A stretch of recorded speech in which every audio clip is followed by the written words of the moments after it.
Jenna Ortega est de retour dans la seconde saison de la série Mercredi qui sortira prochainement sur Netflix. On va y revenir puisque la date de sortie a été dévoilée et également un teaser qu'on va découvrir et ensuite revenir sur les nombreuses informations qui ont été partagées. Mais avant ça, découvrons ce teaser.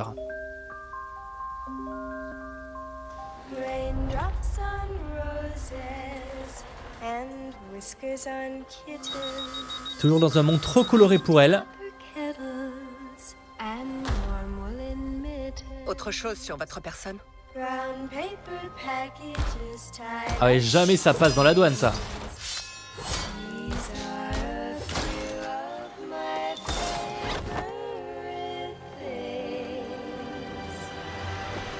Vous pouvez m'expliquer ça? Sérieusement, de la crème solaire? Ok, on n'est pas sur la sécurité la plus efficace de la Terre, clairement pas. C'est l'école ça? Nevermore Academy, je pense que c'est bien ça. C'est la première fois que tu retournes dans une école de ton plein gré. Qu'est-ce que ça te fait? C'est comme revenir sur la scène du crime. Salut, coloc! Je sais déjà où sont enterrés les cadavres. Sorti cet été, du coup.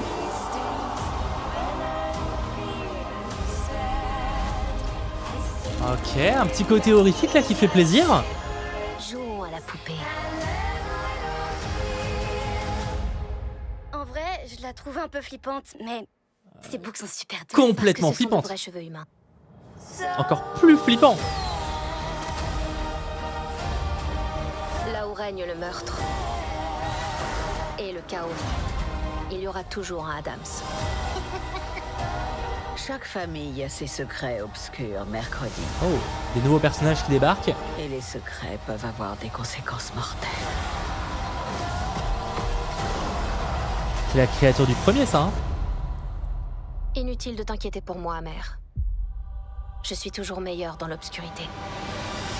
Mercredi Adams, enfin Mercredi tout court, saison 2. Sorti donc en 2 parties. Voilà, vous avez peut-être l'habitude de ce genre de rythme de sortie. Netflix le fait régulièrement. La saison 2 sera donc découpée en 2 parties. Une partie 1 le 6 août et une partie 2, donc la partie finale, le 3 septembre, donc avec globalement un mois d'écart à quelques jours près. Alors je vous laisse évidemment réagir à ces premières images en commentaire. C'est pas un teaser qui dévoile grand chose concernant l'histoire, c'est normal. En même temps, la série sort cet été, en août, donc clairement on a encore un peu le temps pour avoir un réel trailer qui en dévoilera plus par rapport à la nouvelle intrigue de cette saison 2. En revanche, ça montre quand même que j'ai l'impression qu'il y a un côté horrifique un peu plus présent, c'est-à-dire quelque chose qui était un peu reproché à la première saison. Là, j'ai l'impression que c'est un peu plus mis en avant dans celle-ci, donc ça fait plaisir, toujours avec ce côté un petit peu déjanté, typique de la famille Adams, on va dire ça comme ça, ce côté paradoxal, je sais pas si c'est le terme, mais en tout cas voilà, de personnages très sombres, etc., dans un monde très coloré, si je puis dire. Donc on verra, en tout cas, elle est de retour à Nevermore Academy, donc ça fait plaisir, mine de rien... quasiment 3 ans, je crois, après la sortie de la première saison. Ça aura tardé à arriver. Là, ça arrive donc en août. Ça aurait pu sortir, moi j'aurais presque imaginé ça vers octobre, mais visiblement c'est pas le cas. Donc voilà, c'est pas pour Halloween. Peut-être qu'ils gardent Stranger Things plutôt pour Halloween. On verra évidemment en temps voulu. Je m'égare par rapport à ça. Et pour ce qui est du rythme de sortie, on est de nouveau sur une saison composée de 8 épisodes, comme c'était le cas, je crois, pour la première. Donc 4 épisodes le 6 août et 4 autres épisodes, les derniers, le 3 septembre, sachant qu'au niveau des réalisateurs, on a, je crois, 3 réalisateurs différents. Tim Burton, évidemment, qui réalise l'épisode 1, 4, 7 et 8, donc l'épisode final. Et on a Paco Cabezas qui réalise l'épisode 2 et 3, et Angela Robinson qui réalise l'épisode 5 et 6. Sachant qu'on a donc un petit communiqué avec des informations par-ci par-là. Donc cette année, Mercredi accueille à l'école un nouveau membre de la famille Adams, son petit frère Pugsley, qui entame son propre voyage vers Nevermore. Donc ça c'est intéressant, du coup elle ne sera pas la seule Adams dans Nevermore Academy ce jour-là, enfin pendant cette année-là. Donc ça c'est toujours intéressant. Leurs parents Morticia et Gomez seront également plus présents sur le campus. Ça c'est peut-être quelque chose qui pouvait être reproché en mode à part Mercredi, finalement on voit pas beaucoup les membres de la famille Adams, encore vite fait, mais bah là voilà, visiblement ils seront un peu plus présents dans l'école, pourquoi pas. Sachant qu'une nouvelle forme de torture rare pour ce détective amateur formant farouchement indépendant. Bah, du coup, effectivement, vu qu'ils seront présents dans l'école, la saison 1 était vraiment centrée sur Mercredi, mais on rencontrait les autres personnages sans les connaître vraiment. Aujourd'hui, on peut développer leurs intrigues et élargir la portée et l'étendue de la série. Ça c'est cool, c'est vrai que c'est aussi l'avantage de faire ça en série, donc ça fait plaisir, ça reste une bonne nouvelle. En effet, le teaser laisse entrevoir les lieux inédits et présente de nouveaux visages aux côtés de personnages familiers, comme Enid, évidemment la colocataire de mercredi, etc. etc. Mais si vous pensez savoir à quoi vous attendre avec les frasques de mercredi, préparez-vous, les apparences sont trompeuses dans la saison 2. Ok, pourquoi pas. Mercredi aborde cette saison en pensant connaître Nevermore. C'est la première fois qu'elle retourne volontairement dans une école, mais dès son retour, rien ne se passe comme prévu. Elle pense avoir le contrôle, savoir où sont enterrés tous les corps, et ce n'est pas le cas. Après tout, quel intérêt y aurait-il à tout ça? Et c'est assez vrai, clairement, si tout se passait bien, ça ferait pas une superbe saison, on va pas se mentir. Prenez une pelle et commencez à fouiller dans les premières photos ci-dessous, donc de la saison 2 de mercredi. Voilà, je peux d'ailleurs vous les montrer. Elles sont pas toutes tirées du teaser, ça je crois que si, pour le coup. Ok, ça vous montre d'autres visuels.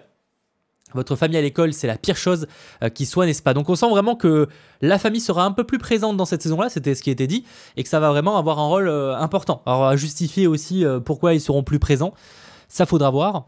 Mercredi, c'est une version encore plus extrême, donc voilà. C'est un peu un paria donc dans le cas de Pugsley. Alors je compatine, arrive à Nevermore pour la première fois, ce qui nous permet de découvrir son expérience à l'école.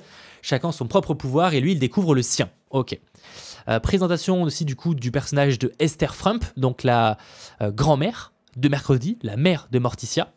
L'idée d'intégrer Esther, la mère de Morticia, dans notre équipe cette saison nous enthousiasme énormément. Le premier jour de tournage, lorsque Joanna est arrivée, donc l'actrice, Joanna Lumley, excusez-moi, elle est tout simplement Esther. Donc ok, ça fait plaisir, encore une fois, un nouveau personnage de la famille qui débarque. Tim Burton est évidemment toujours impliqué à la tête de ce projet-là. Ça, pas trop surprenant, mais voilà, pour ceux qui avaient encore un petit doute. Et on a du coup le nouveau directeur de l'école, parce que, alors je vais pas vous spoil la première saison, même si je pense que si vous voyez ce teaser-là, logiquement vous l'avez déjà vu. Mais voilà, il se passe un truc avec le directeur, la directrice en l'occurrence. Et donc là, on a un nouveau directeur à Nevermore, incarné par Steve Buscemi. Donc après la disparition, du coup je spoil, lors du dernier épisode, Nevermore a besoin d'un nouveau leadership, c'est le rôle du principal Barry Dort, interprété par Steve Buscemi, qui entre en scène. Steve a apporté une énergie nouvelle à cette saison, on sent tout simplement que les gens aiment regarder quelqu'un travailler et respectent son travail. C'est pareil pour moi, j'ai vraiment apprécié chaque journée, car c'était amusant et créatif. Et ça c'est donc Tim Burton qui le dit sur l'acteur. On a également le retour de Tyler, évidemment, qui est de retour, et j'ai envie de dire encore heureux au vu de l'importance qu'il avait dans la précédente saison, donc Lyde, la créature. Donc voilà, à voir quel point et à quel point ça va être important dans l'histoire. Morticia et Gomez sont prêtes à danser le tango. Pourquoi pas? Et évidemment, la main est également présente. On a l'oncle Fester également, Fétide, si j'ai pas de bêtises, en VS. Et voilà, et donc rendez-vous le 6 août, puis le 3 septembre. Voilà, n'hésitez pas à me dire ce que vous avez pensé de ces premières images, en espérant que cette petite vidéo découverte, réaction et information vous aura plu. Et si c'est le cas, eh bien n'hésitez pas à lâcher un petit pouce vers le haut, à vous abonner, et on se retrouve très vite.